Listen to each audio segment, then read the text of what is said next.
पढ़ेंगे। आपको बता दें कि गैंगस्टर पपला की गर्लफ्रेंड को यहां पर जमानत मिली है। तो बड़ी खबर इस वक्त सामने आ रही है। आपको बता दें कि गैंगस्टर की गर्लफ्रेंड जिया को जमानत मिली है। जस्टिस महेंद्र गोयल की बेंच ने जमानत दी है। तो वहीं पपला 2020 में कोल्हापुर भी आया था। तो ये वकील ने ये बात कही है। इसी के साथ आपको बता दें कि जिया का पपला कांड में कोई भी योगदान नहीं है, ये उनके वकील ने बात कही है। साफ तौर पर उन्होंने कहा कि पपला कांड जो भी है उससे जिया दूर दूर तक कोई वास्ता नहीं रखती हैं। तो लेकिन आपको बता दें कि लगातार जिया पर कई आरोप भी लगते रहे हैं।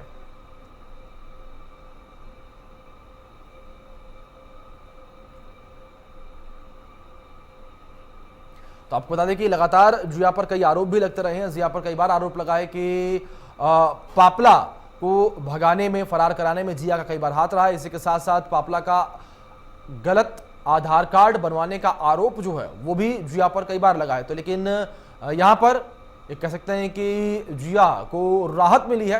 लगातार जिस तरीके से जिया लगातार जेल में बंद थी, वो जमानत की याचिकाएं बार बार जो है वो दे रही थी, लेकिन उनकी याचिका खारिज हो रही थी। लेकिन इस बार उनकी याचिका जो है सुन ली गई है और अब उन्हें जमानत जो है वो मिल गई है। तो आपको बता दें कि बड़ी खबर। और इसी के साथ साथ उनके वकील का कहना है कि जिया का पपला कांड में कोई भी योगदान नहीं था। और सीधे तौर पर उनके वकील ने पपला कांड से उनके जो भी बातें कही जा रही थी, जो भी उनकी संलिप्तता कही जा रही थी, उन तमाम बातों को खारिज कर दिया है।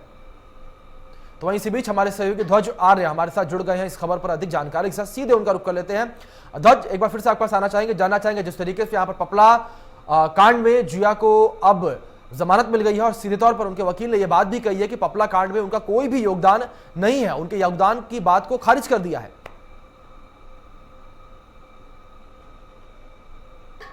पपला गुजर है, इसे गिरफ्तार किया था कोल्हापुर से, जैसा कि मैंने आपको बताया। और उसके साथ साथ में जो उसकी गर्लफ्रेंड है जो जिया सिकलगर, इसे भी गिरफ्तार किया गया था। ये जिम संचालिका थी और वहां उसके संपर्क में आई थी और उसी के बाद में ये कहीं ना कहीं उसके साथ में जो है लिव इन में रह रही थी। और पुलिस ने जब रेड मारी थी, जब इस गैंगस्टर को गिरफ्तार किया था, तो उसके बाद में इसके साथ ही जो है जिया उसके साथ मौजूद थी।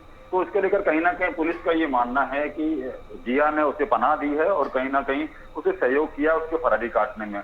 तो इसको लेकर पुलिस ने उसे आरोपी बनाया था। लेकिन कहीं ना कहीं कोर्ट में पुलिस अभी तक ये साबित नहीं कर पाई है कि जिया का रोल क्या था इस गैंगस्टर के साथ में, इसे फरारी कटवाने में, या इससे पूरी तरीके से इसके साथ जब वो रह रही थी और इसको पनाह देने में इसका कितना योगदान था। लगातार उनके जो वकील हैं, एडवोकेट हैं, तो महेश गुप्ता हैं, वो लगातार अदालत को ये कहते नजर आ रहे थे और जो उनकी जमानत है उसके लिए वो कहते नजर आ रहे थे कि उनकी जो जमानत है उन्हें दी जाए जल्द से जल्द। और उसके साथ साथ में जो उनका जो रोल बताया जा रहा है कि उन्होंने इसको सहयोग किया है, पनाह दी है, तो इसमें उनका किसी तरीके का रोल नहीं है। तो इसको लेकर आज जो है एक लंबे समय के बाद दोबारा से सुनवाई हुई है हाई कोर्ट में। जस्टिस महेंद्र गोयल है, उन्होंने पूरी बात सुनी है और उसके बाद में जब पुलिस के द्वारा जब उन्होंने केस डायरी को पढ़ा है, तो उसके बाद उन्हें कहीं ऐसा नहीं लगा कि इसका सहयोग था। जमानत उन्हें मिलनी चाहिए, इसके तहत उन्हें जमानत मिली, तो बड़ी राहत मिली है। ध्वज, लेकिन यहाँ पर एक बात ये भी कही जा सकती है कि सीधे तौर पर यहाँ पर पुलिस की नाकामी, क्योंकि जिस तरीके से जो पपला की गर्लफ्रेंड जिया है वो लगातार लंबे अरसे से जेल में बंद चल रही थी, लगातार अपनी जमानत के लिए याचिकाएं दे रही थी, लेकिन यहाँ पर पुलिस ये साबित नहीं कर पाई कि जिया किस तरीके से संलिप्त थी कई मामलों में। तो ऐसे में तो सीधे तौर पर कहा जा सकता है जिया खामखाई जेल में बंद थी केवल इस वजह से कि उन्होंने एक गैंगस्टर से अपनी जो है आशिकी शुरू की। देखिए, विशेष आपने सही कहा कि जिस तरीके से पुलिस ने जो ये सामने पेश किया है, जिस तरीके से जो केस डायरी में उन्होंने बताया है कि जिया की संलिप्तता थी, लेकिन जो जांच में निकलकर सामने आया जो कि एक आधार कार्ड मिला है जो कि फर्जी आधार कार्ड था, उसके साथ गैंगस्टर जो पपला गुजर का था, उसने किसी भी तरीके से अपनी पहचान, जो असली पहचान जिया को नहीं बताई थी।